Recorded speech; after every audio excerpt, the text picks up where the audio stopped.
Apple made this crazy, irrational decision 20 years ago to forward integrate into the medium that was supposedly going away. Scott Galloway, professor of marketing, NYU Stern, and the author of The Four, The Hidden DNA of Amazon, Apple, Facebook, and Google. So if you were to ask people what one decision created more shareholder value than any one decision in the history of business, most people would say Apple's decision to launch a phone. And I believe that they would get the brand right, but the decision wrong. The iPhone is an incredible device creating more profits than any item in history. But the thing carrying the Apple to the largest margins that are somewhere in between Hermes and Ferrari in terms of operating margins, is its brand equity or its halo. Now, what did they do differently to establish this unbelievable resonance as a brand?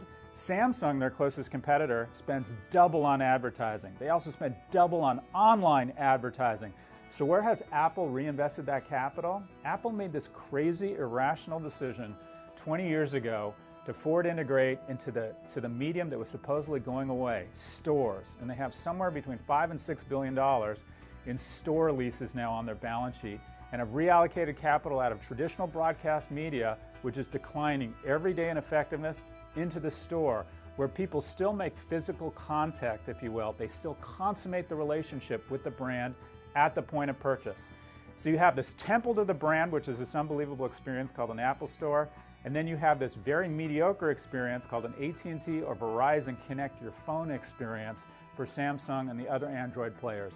The biggest value-creating decision in the history of modern decision, Apple's crazy decision to forward integrate into stores.